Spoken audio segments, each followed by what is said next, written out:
that once it goes to zero, you are restarting from zero again. Yeah. But I don't want to go into the point where I am in debt, where Loan shark come and spring in on the door. whether loan shark or I owe the bank. And the thing in my head, how do I break the news to him that this is a scam?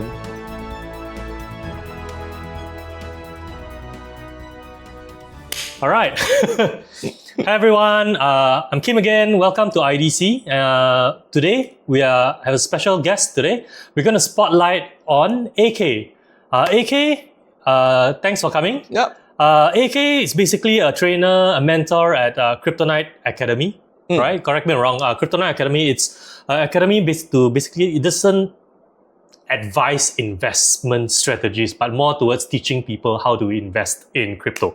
That's the understanding of Crypto Academy, right? Correct. Right. So then what do you do there actually then, if that's the case, right? So I started off joining Kryptonite Academy as a trainer. That's one of the first hires as a trainer itself. I also learned from the academy itself through the founder on how to invest into crypto safely and just understand mostly what the risk is all about. That is the goal of Kryptonite Academy in a sense. The goal of Kryptonite Academy is to make crypto investing simple, practical and profitable. That's the main idea. Yeah, I mean, because crypto definitely it's been it's not new, but it's not old, but it's definitely newer than stocks, right? There's no business that's grounded on it anyway, so there's a little bit of uncertainty on that ties there. So that's basically who are the people who are typically reaching out to you and joining part of you guys, right? That's how it works there, right? Correct. Right. So generally, our community members who join us are people who are interested into crypto investing or want to find out a little bit more about what crypto investing is all about. That's where we teach about all the basics, how to get started,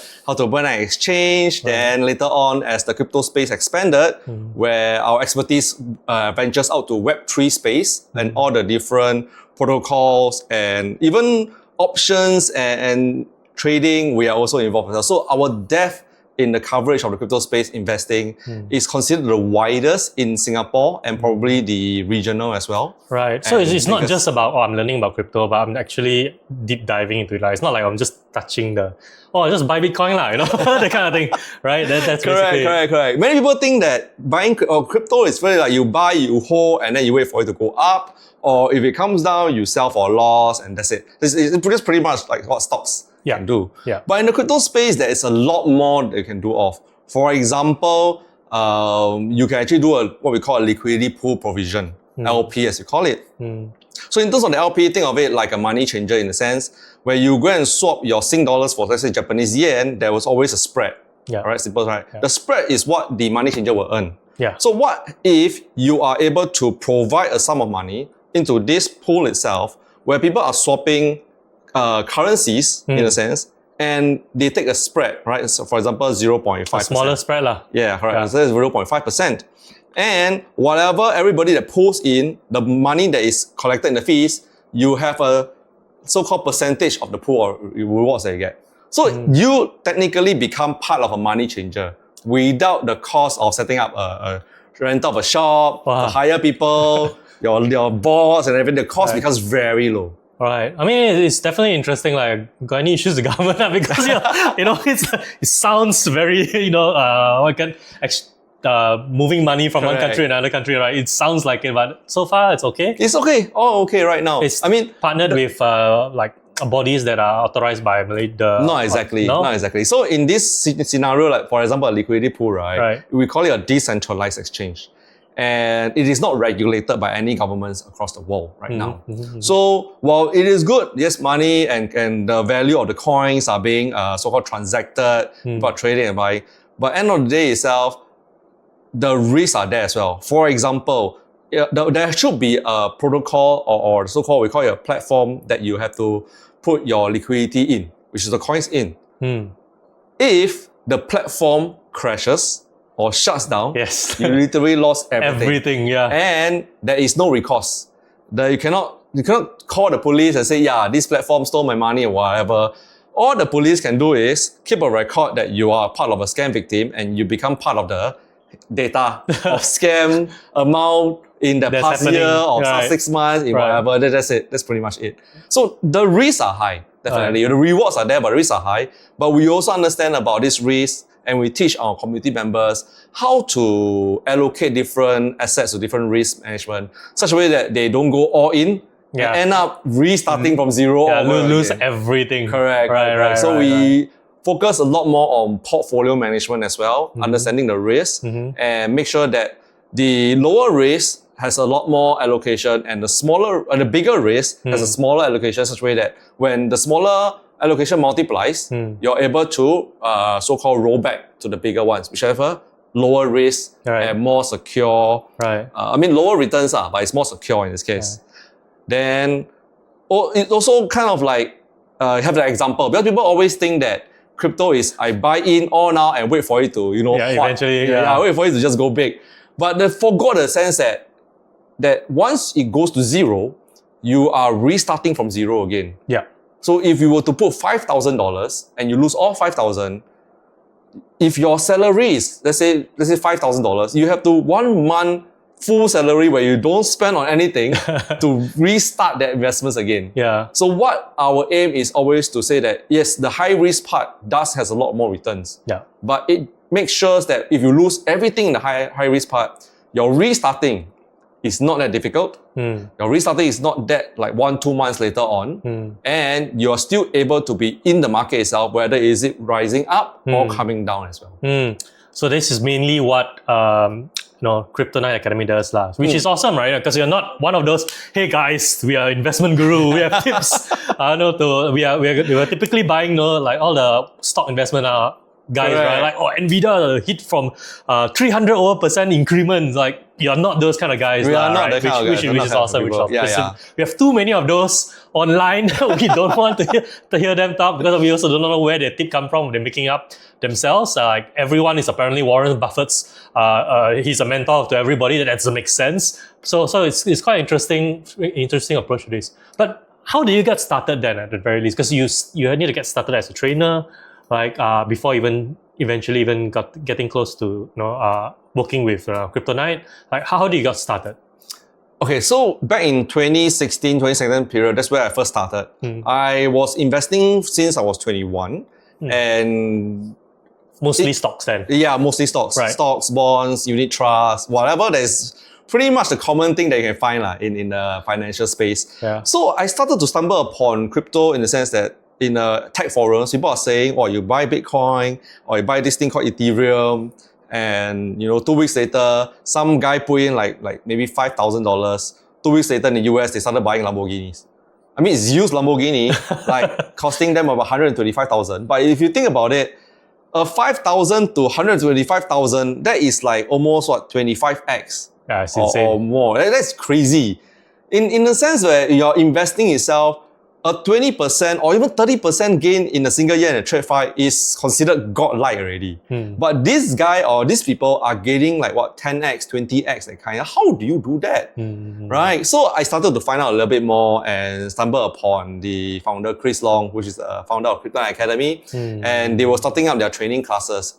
So from some of my trade fight side, or we call it stock side, where I had some profits, I withdraw, I cash out. I paid for this course itself back in 2017 and started learning about crypto.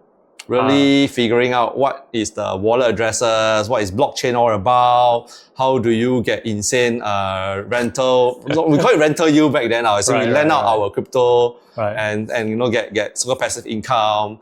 And also, how do you look into new projects and how do you invest in it? Things of like startup investing in this case back then. So that was how I got started as a student. But back then I didn't put in much. Like maybe say I started off with like $1,000, $2,000. Then slowly we employed the same strategy as what we learned previously to today right now, just to add on. It's called a DCA strategy. It's a long-term basis. So every month or so, I'll just put in $100, $200, $300. And when I first started out, let me share with you, Kim. When I first started out, in 2017, market went up massively. Okay. My first Bitcoin purchase, I can still remember. It was in November period, $8,800+ US. And within 2 to 3 weeks, it shot up all the way to $12,000 to $15,000. So in that 2 weeks or 3 weeks time, I saw my portfolio gain 50% just on one single purchase. Right. It's crazy. And it keeps shooting up all the way up. That was the period where I made massive gains. And my first time enjoying or so-called experiencing this super bull market, called bull market lah. And it make you feel really godlike, Imagine you put in like $1,000, then you see your portfolio become like wow, gain 60% within 2 weeks. You think like, wow, maybe end of the year I can retire already. That kind of thing. The feeling. The feeling. But you do not know one, right? Because I think like you don't know what, I mean, it has happened before, but nowadays it stabilize, sometimes go up, sometimes do massive drops. Like it was lucky lah at that point in time because everyone was suddenly starting to invest then, right? Correct. So back then that was very speculative because very small amount of people who were in, and when it went all the way up to about, I think 18K to about 19K plus, if I remember correctly, the market started crashing. So it crashed massively all the way back down to $6,000 over. And I see my portfolio in my first time of my life ever losing close to 70%. Wow. I was like, wow, this dream shattered. Like you haven't collect money out, already all gone. haven't received. I mean, I did make some profits along the way as I rotate out, but it was all in Bitcoin back then. And when you want to cash out to Sing dollars, it was a difficult journey. You need to sell to this platform. This platform will actually convert to cash. This cash will later be transferred to a bank account and it will take a few days. So the whole process, right, back then, right, from your Sing dollars to crypto, usually can take within about few hours or even days. That's how long it was. And that was 2017, 2018 period. I was a student. We have a community back then. And we entered what we call the winter periods, 2018, 2019, just before COVID. Right? So there was almost 2+ years where we are in the winter period itself. Markets was flat. But what kept me thinking about crypto was also is that, well, prices crashed. But people were still coming into the crypto space. They're still developing projects. They were still finding out how do you make the crypto space a lot more, I would say there's more things to do. Like whether is it in the financial side or whether is it in the user perspective side, whether it's a consumable side. So they were building non-stop. And I was thinking, if it's a dying if it's a dying industry, then why are more people coming in? Why are money being pumped in? Why are big players, institutional, private family funds are coming in the space? So it cannot be wrong in a way. If they are wrong, they are losing few hundred millions. If I am wrong, I probably lose like $10,000. Right. So the pain is not there. So that's where I was a quite active community member back then. 2020, COVID happened, and it was bad. So quite a bit of story. Coming back to the near point where I joined the company itself. 2020, when COVID happened, in our entire consumer, especially I was in the alcohol line previously, right. Oh shit, alcohol. So pubs all closed. We couldn't operate and we couldn't sell. So we were closed, and later on it just couldn't work. And we kind of like ended the whole thing. I ended the business, or ended the job back then and I had 6 months in the second half of 2020 to learn more about crypto. Because at home, nothing to do. So it was all about crypto stuff, and that was where we encountered our first what we call DeFi summer. In long term, DeFi stands for decentralized finance. Maybe I'll share a little bit more later part. But or definitely a separate session. That one will have a unique session just for you to cover all this. But yes, in the DeFi summer itself, right, that was the first time I experienced the power of crypto in a sense, how speculative can be if you are a small time player in a way.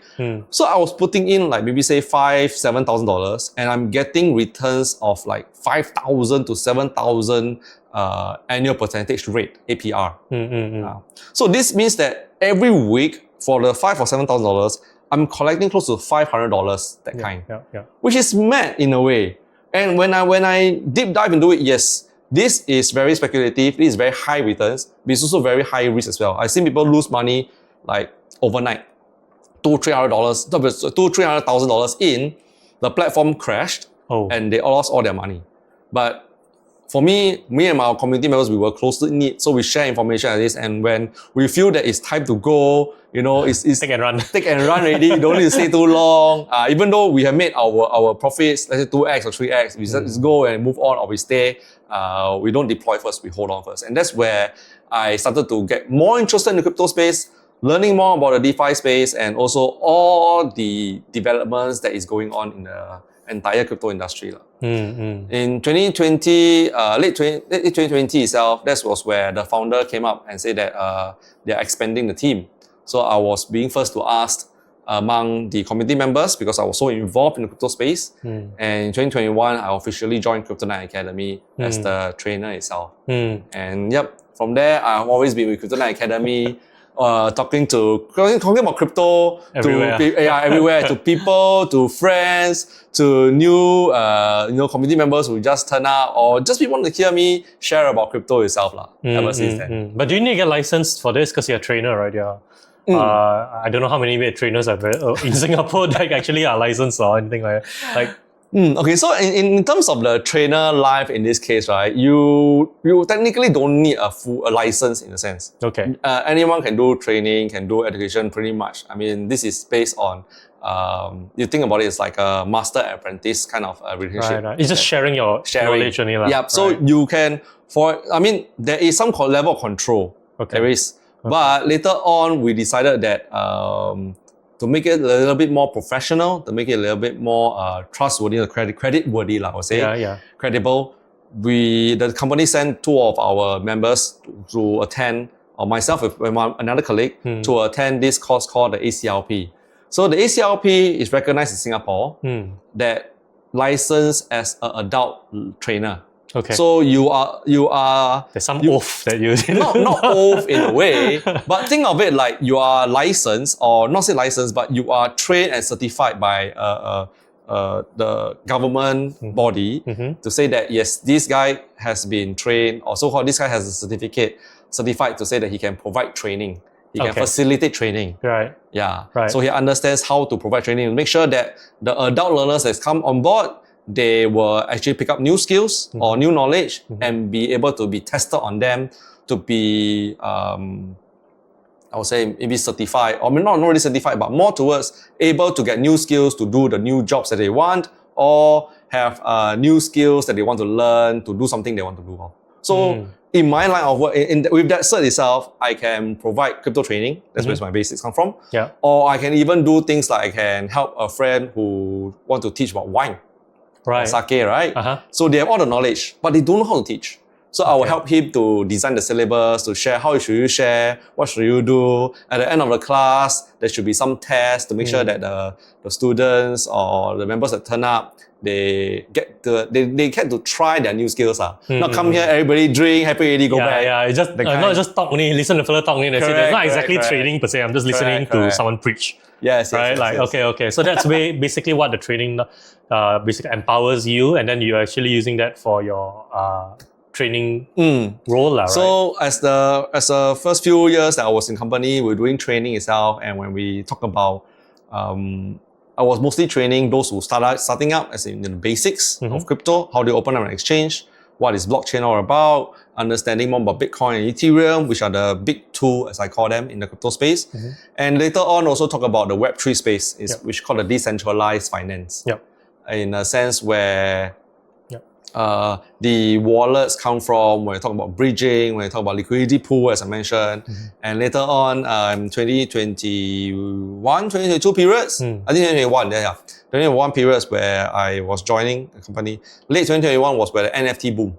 The NFT came about. That was wild. That was wild. That was the second part where after the DeFi summer came the NFT, before our 2022 market crash. But so I was sharing more towards the Web3 space, of what is possible, all the different so-called high risk, high rewards projects out there to participate. And you can actually see the gains and profits in that area itself, in that segment of the crypto space itself. And slowly more people join, they start to learn more, and we start to find more people who are open, who are early to the space, and today they are doing pretty well. After the previous market cycle itself. Right. So back when it crashed, right, I think was it 2022? 2022, correct. 2022 when it crashed, right? Wow, a lot of people lose money out there.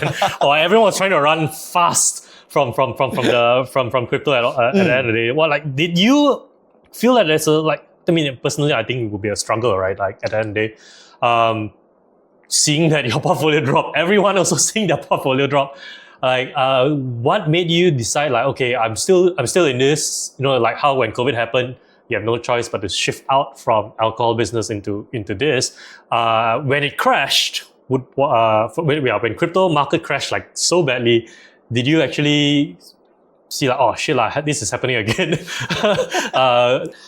Did you experience that? Like, were there any struggles that you experienced? Like, what made you decide to stay? I think that's where we're trying to get to. Yeah. Okay. So, when the market crashed due to the Luna Terra saga back then, I mean, it's a very deep story, but I'm not going to cover it up. But markets crashed massively, and it's come back to the same situation where I was back in 2017-2018 period. But this time round, slight difference is that in 2017-2018 period, my portfolio wasn't that big. I think it was really about maybe $5,000-$6,000. But this time round, in the 2022 period, my portfolio was probably in the six-figure side. Six-figure kind of portfolio. And it crashed all the way. Same thing, 70-80% down. Because I was so exposed. And again, I did not learn the lesson where it was in the 2017-2018 period was to take profit and cash out. So I did have some cash, but not a lot.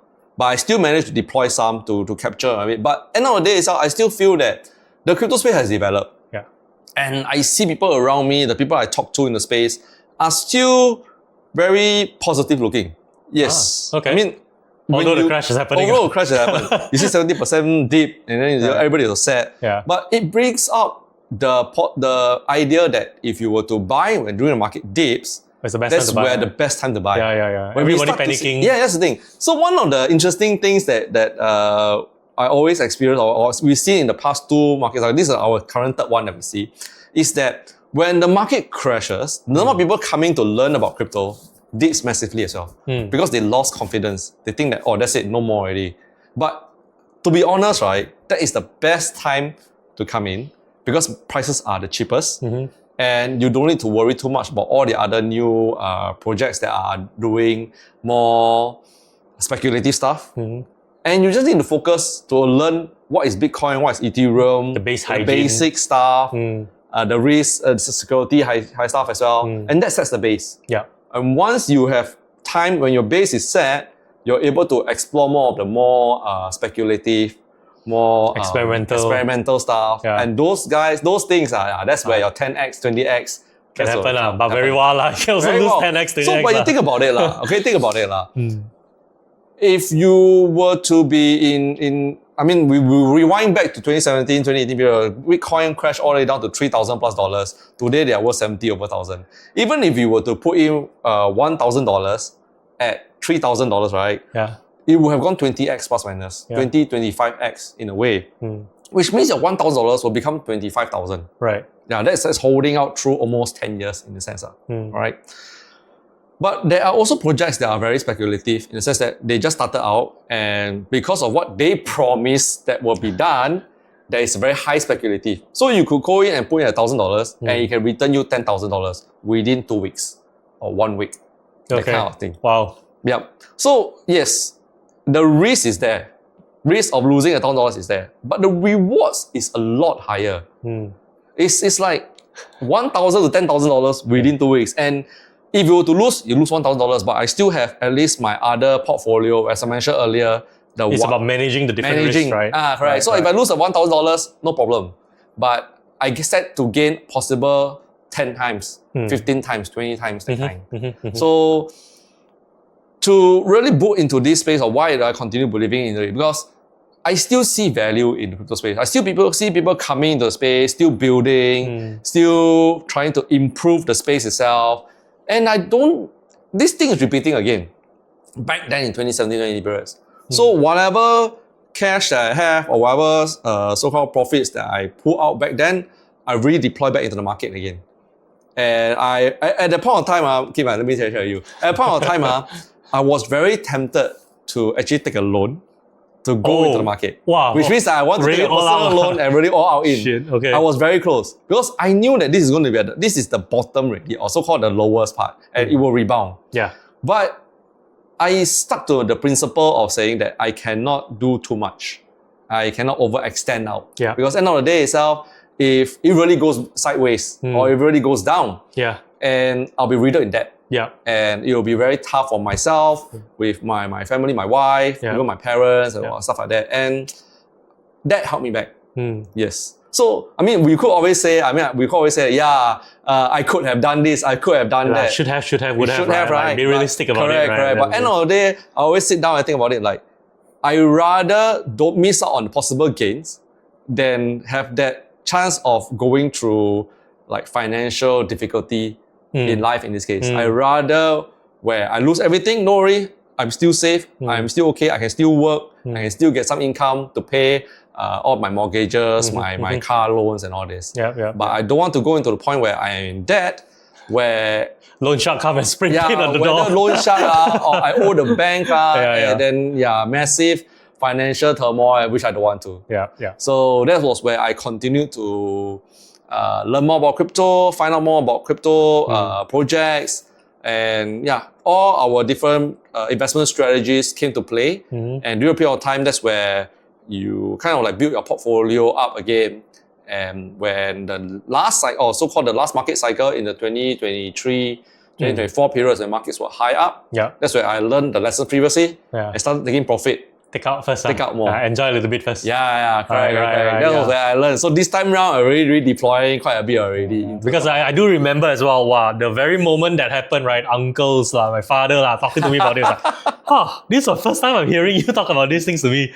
Like, okay, cool. Like, you're expanding. It's not the standard stock, but like, you sure you know what we're like looking at, right? That's basically what we're looking at. Correct. So again, it always boils down to our usual basics, risk management, portfolio allocation, understanding risk, understanding dangers, and the way to restart if you really have everything wiped out in a way. I mean, one of the big charm I think we've seen so far about like crypto is the major fluctuations, right? You can win big, you can lose big. But what are the biggest misconceptions you realize that based on the people who reach out to you, that you're training and you're mentoring, as they get involved in crypto, like what do you think would be something that they need to take precaution on at the very least? Because everyone is telling them, this fella earned like their $100 become $10,000. Like this is all a wild story. I could buy a house with one Bitcoin when it used to cost $1,000, right? Like have you seen all this things, and what are the biggest misconceptions that you've seen so far? So maybe one of the biggest, there's a few, many that we've talked to people who would join us or who I'm talking to. I think one of the biggest that people think that market will always go up only when during the bull market itself, where suddenly prices start shooting up, they will think that, I will start buying now. And they will think that it will be their lottery ticket to break out them from their whatever financial status or say I will use this $1,000. I get like casino level in a way. Strike lottery. Strike lottery. Like what you mentioned So you think about it. Yes, the gains are there, but they don't understand the risk that comes with it. So many of them in the last bull market cycle, many of them bought into the meme coins. Not knowing what is it about. We have uni students who put in 500. I mean, for them to lose that small amount of money when they're still students, they're still young, perfectly fine. They still have a long runway of working life to earn recover. I mean, $500,000. I'm sure their jobs can more than cover when they graduate. See, right? But you're talking about family man or a retiree who suddenly feels that, this crypto, listening to this guy say that this YouTuber or this financial influencer say that this coin will go up to what was sure win or guarantee, that kind of, and they start putting in their life savings or their retirement fund, 100K, 200K, that kind when they are in their 50s, right? Or close to maybe 60s, they're retired. And when things go south, everything just go crazy, like it goes zero. Imagine losing 200K when you're at your 50s or close to 60s. It's almost non-recoverable. And how do you recover from that mentally, that kind of emotionally, that kind of thing? So I would say one of the misconceptions back then is still think that market will always go up. Always think that you buy, you sure win. That kind. They must understand that there is a risk, there is the volatility, as you mentioned, that prices will do come down. And again, I think I have like a broken clock, and I keep repeating this, which is risk management and portfolio allocation. Right. But is it drastically different compared to stocks then, if that's the case? Because stocks is grounded by a company, but the company prices, so company doing well, also price can go down for multiple reasons. We have a good friend also in the US say something, everything all fluctuate like crazy as well.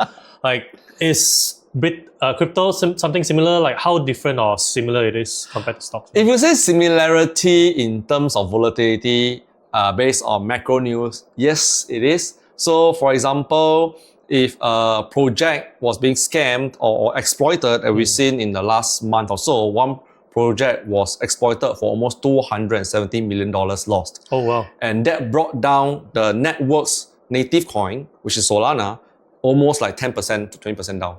And it wasn't even the network's fault, but it was from there. But because they exploited it, they lost money and affected the trust throughout the whole network itself. Right. And so that's macro news, that's based on volatility. Second, I would say the thing about crypto is that because it's not regulated, there is no such thing called a circuit breaker for stocks. So in a circuit breaker, just to explain a little bit, in stocks, right, if you were to, a stock falls by 10%, the market or the exchange will halt trading. And they will halt trading for, let's say, like 1 hour or even 2 hours, depending on the exchange's arrangement. So nobody can trade that stock anymore, even whether is it going up or is it going down. But in the crypto space, there is no such thing as this circuit breaker.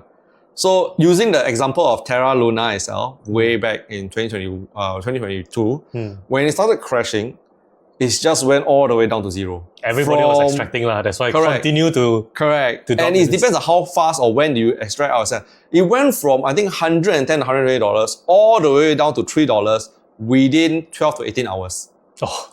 That's almost like a 90+%. And from there, it never recovered because all the other people who have whatever they left, they started selling. It went all the way below 1 cent.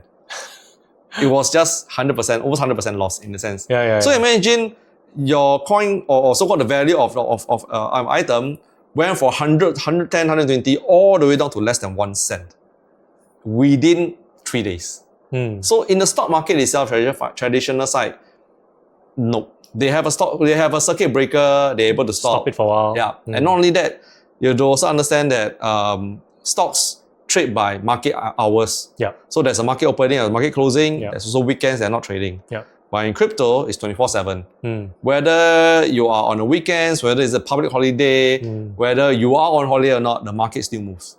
So that's the main difference about the stock and crypto side. But the circuit breaker covers both drops and shorts up as well. Correct. So that's why also for crypto, you can see people 2x, 3x very, very fast also because of that. Correct. So it's a good and bad thing. It's a good and bad thing. It's a double-edged sword in whatever. But yeah, that's the main difference of how volatility changes between crypto and stocks. But we're dealing with a lot of money here at the end of the day, right? Investment, it's stocks. I mean, stocks is one thing. It's already bad enough. There's a lot of stories about that. But when it comes to crypto, because of the potential growth is even faster and there's a lot more money involved here. Is there a lot of issues? Because at the end of the day, some people, when they look at crypto, it's like, wow, all this techie related stuff. But I'm also not sure. I don't want to suddenly put my money somewhere, cannot scam and all those. Do you normally see things like that? I mean, based on experiences so far?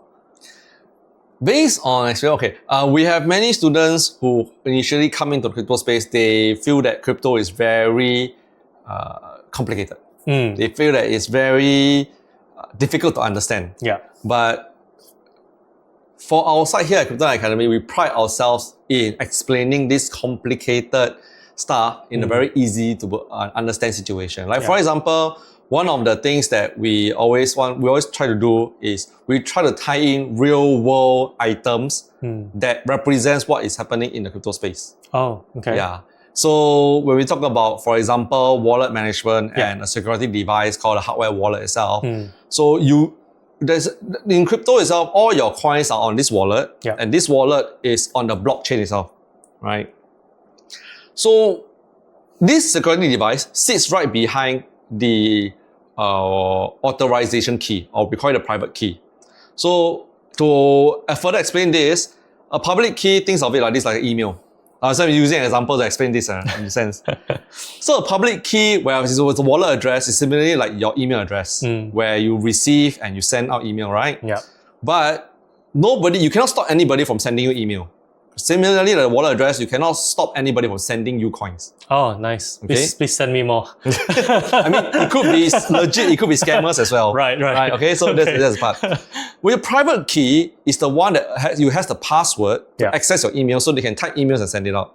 That authorizes you to send the email out. Send money out. Similarly, this password or private key, as call it, authorizes you to the wallet to send the coins out in this case.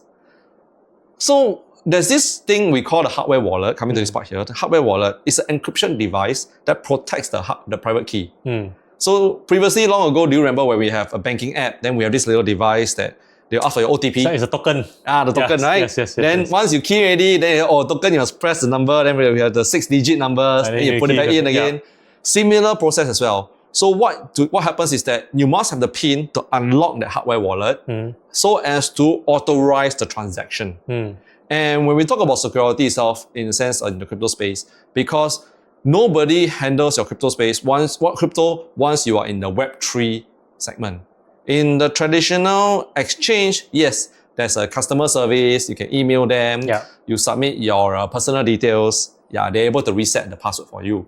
But in the Web3 space, there is no customer service. You are on your own. So you have to handle your own security in this way. And this is one of the reasons where we explain to these new members who come in to understand all this complicated stuff in an easy to understand manner. And at the same time, we get them to explain it as well.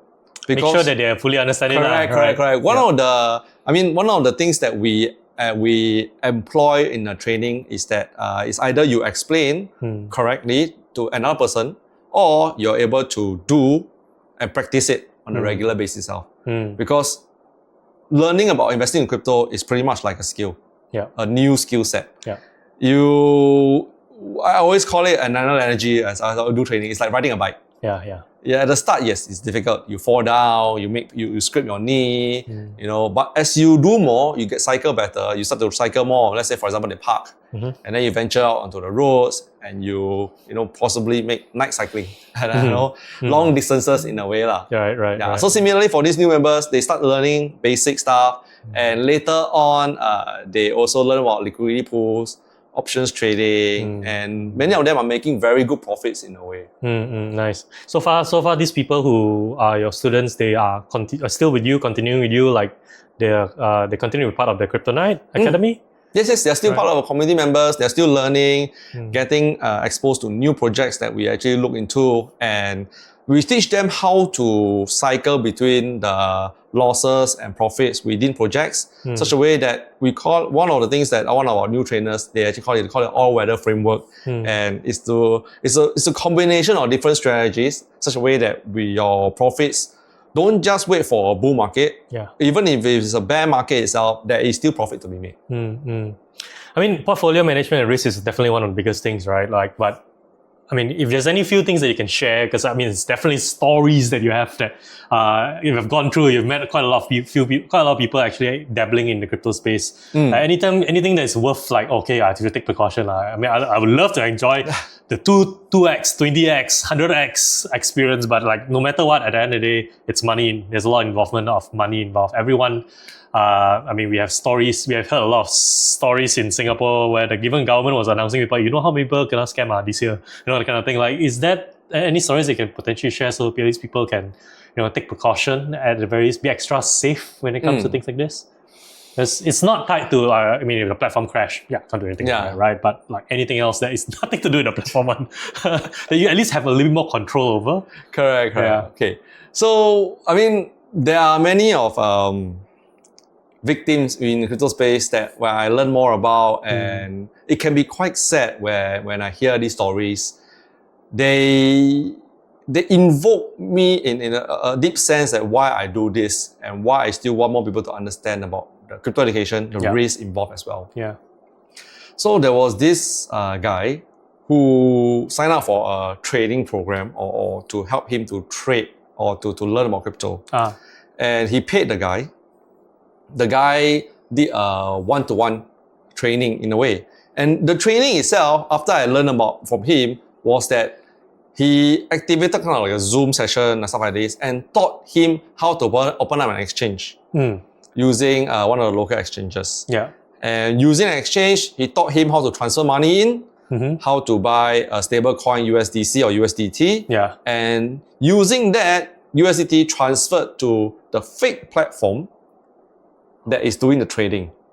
Oh, wait, he created a fake platform for this guy to transfer money into. Correct. So the thing here is that he paid this guy, let's say like about $300 to learn how to trade crypto in a sense. And the guy was just following through. Was like, wow, so thankful this guy is helping him set up everything and stuff like this.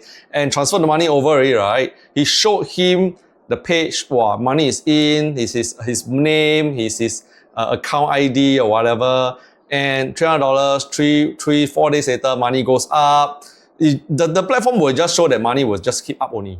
Literally up only. Oh. So $500 first, it goes up to maybe say $1,500. Right? So within a week or so, the guy will come back and say, hey, yeah, you check your account already or not?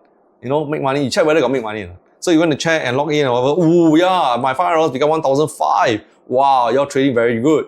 That's where we call it, slightly call it, that time there wasn't a name for it, but it's considered pig butchering scam. Okay. Yeah.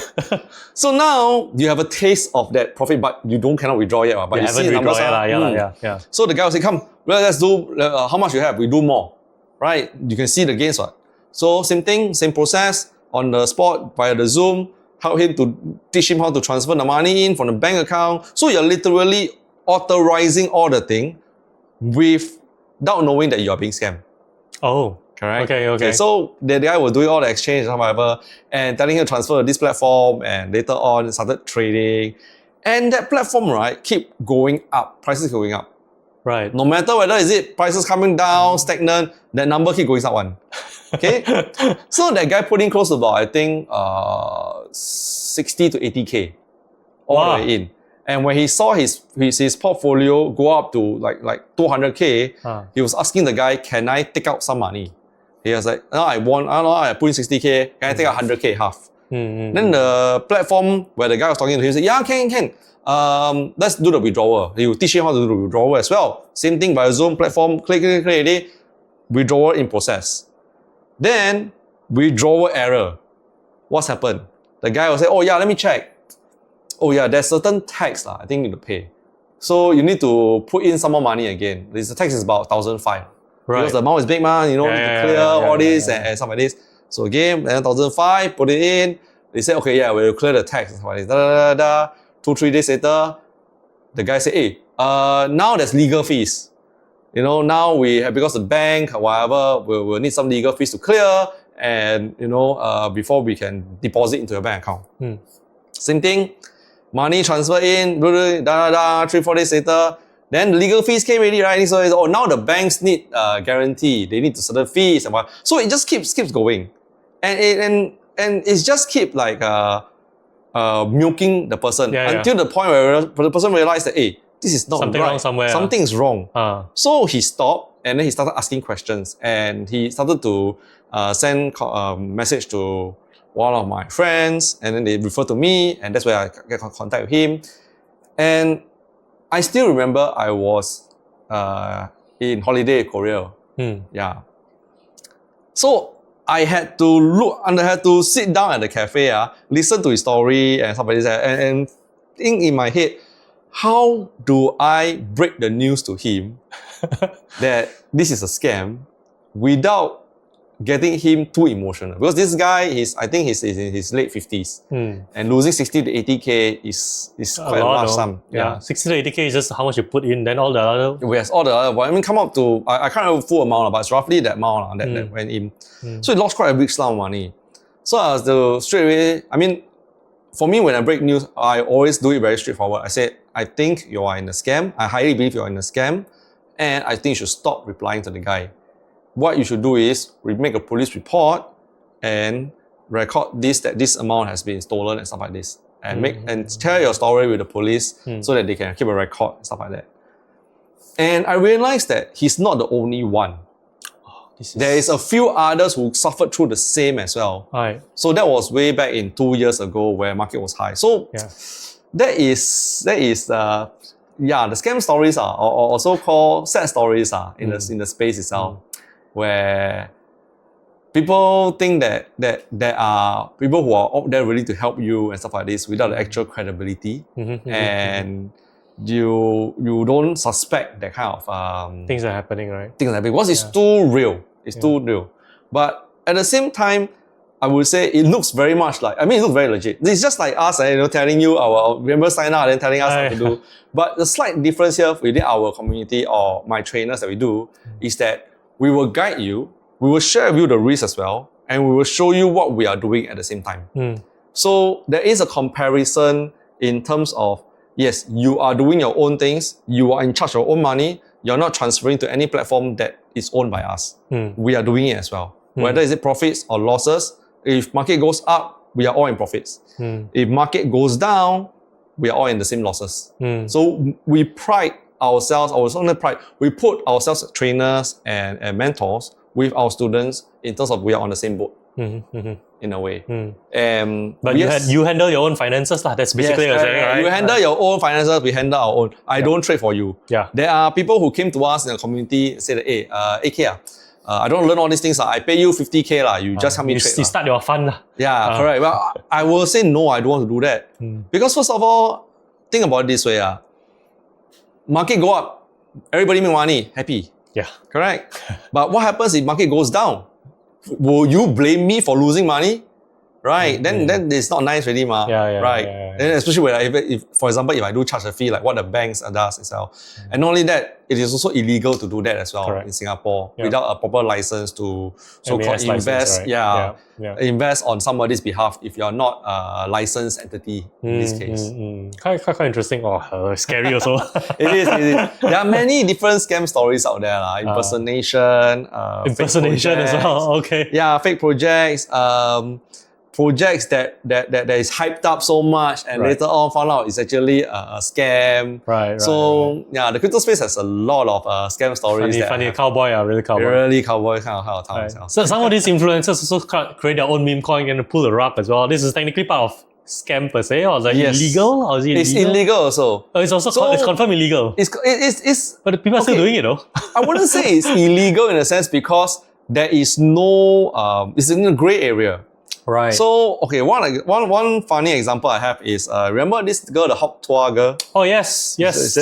She created her own coin, right? Yes. So, she got famous because of one small interview and later on she became like a blown up, very, very, very, I will put it in very massive, overexposed personality. So, after that, right, this small little entity or company, a few guys, they say that, are we going to use your personality, your fame to create a new coin? And we'll distribute out to the members and stuff like this. She has no idea what all this crypto is all about. All she knows is that they will use her name, her fame, and she will sign a certain few contracts to receive some coins and so-called like what do you call it when somebody use your name to pay you for your name? Suddenly I can't remember. Brand ambassador. Yeah, a little bit like brand ambassador. Yeah. So they pay her a fee, which is like 10, 20K. She's young. The money seems big. So it's okay. When the coin launches and everybody got it, the price pumped up a little bit and started crashing down. So what happened was this. The team behind it gave away only, I think, 20-30% of the entire coin supply. And they kept 70% of it. So when the price went up, when they sell, the price went up, this 30% that was outside circulating, price went up, they immediately sold 70% of it. Or 70-80% of it. I can't remember the numbers, but they sold the largest pool. Whatever they created additional way. And she, the influencer, the hot tour girl, have no idea what just happened. And all she do was just helping to promote the coin. And when it crashes 90+%, people that lose money, trusting that it was her as an influencer, starting going to her instead of the company itself. So there was I think some legal issue where some people sue her for misrepresentation or there's some laws. So she went into a lot of legal issues, challenges, and she couldn't talk about it because it was all legal stuff. Yeah. I mean, it's investigation and stuff like this. Yeah. Still need investigation. Manipulation or stuff like that. I think US has a lot of manipulation laws that they protect. So she has a lot of things to handle, and because of that, trying to launch of that coin, the influencer, caused us so much issue back then. And now you don't hear about her anymore. Much anymore. Yeah, it's pretty much dead in a sense. The coin is also dead. So people lost, I think, quite a lot of money. I can't remember the numbers, but a lot of people lost money through that coin itself. No, definitely quite interesting. I'm pretty sure there's a lot of stories they can tell. I mean, because you've been talking about you've been training for a while already, right? It's your own personal experience. Some of them is actually education as you do more research and stuff like that. But what's next for you, man? You've been a trainer for a while. Like, what's your next, 2 years, 3 years? Right. So right now the company has expanded quite a bit with new members joining us. When we used to be small, my role usually has to be bao ka liao almost. So I have to do event planning, I have to do community management, training, I have to go out and try to talk to other Web3 people, build connections, and it's a whole lot of things to do. So as the team expanded, our roles are a little bit more specialized. I have some new team members that join us who used to learn crypto from me. They are now doing the training mostly. So almost 90% of the training are handled by them. And I took on the new role to do partnerships and community management, these two. Manage communities. So mainly to understand more about the community health, whether are they engaged, do we come up with events to connect them with real life, stuff like that, or online events to understand more about them. This is the community side. On the other end, on the partnership side, I start to talk to exchanges, start to talk to project leaders, and see how we can collaborate. And sometimes we do bring on founders to share about their project, understanding a little bit more about what are they doing, how our community are able to support their project, things like that. So I am now doing the outreach as well as internal management of the community. More people person. I mean, I'm a very extroverted person. I like to talk to people, I like to meet people as well. Right. And the fun part about crypto, just to add on this part, the fun part about crypto is that unlike our traditional stocks, there's a lot of red tape. Right? So for example, if we were to invest into a local listed company, for example, Singtel, the only time you get to meet the CEO or whoever is during the AGM. And pretty much the difference is that he will be sitting on the stage, you are sitting on the floor or on the chairs. And when they say end, he just go off. That's it, no more already. But in the crypto space, it's interesting. In a same event hall, the founder could be walking around among you and holding drinks, and you can just walk up to them, say hi, talk to them about it, and just take a selfie together also can. No pressure, no red tape, no security guard to block. See, but this is one thing I learned about crypto, and so amazing. So I met with so many founders, I met with so many influential people in the crypto space, and it just makes it very different from traditional finance. And I enjoy meeting these people because I can build connections. And also personal gain, this is also personal gain. When they know that I am providing so-called I am trying to progress the crypto space. I'm trying to push the crypto adoption to more people. They might bring into other inner circles that they have. Or know people that I know. And from there, I get to connect with more people as well, locally, internationally. And through that, as much as I can, bring back value to our own Kryptonite Academy community members. Okay. So it's like you're basically the glue, linking everybody together. That's what you're currently doing and you're continuing to do. Yes. This is what I'm looking forward to do, to connect with more people. So if anyone watching the video itself, if you are in the crypto space and you have a project and you want to connect with our community members, do reach out for me as well. Or if you are new to crypto, you want to find out more about crypto and how to do it safely, you can also find me as well. I can introduce our So we reach out to you on LinkedIn? Yep, can. Okay, I'll attach the link here, right? And then we can take a look at that, right? Awesome, sure. Awesome. Anyway, thanks for your time. Thanks for dropping by to share a little bit about what you've been doing with this. I'm pretty sure a lot of the listeners or whoever is watching this video would love to learn more. But feel free to reach out to AK. Once again, I'm Kim from IDC. Don't forget to like, subscribe, and stay tuned for the next video. Cool. Thank you. Thank you.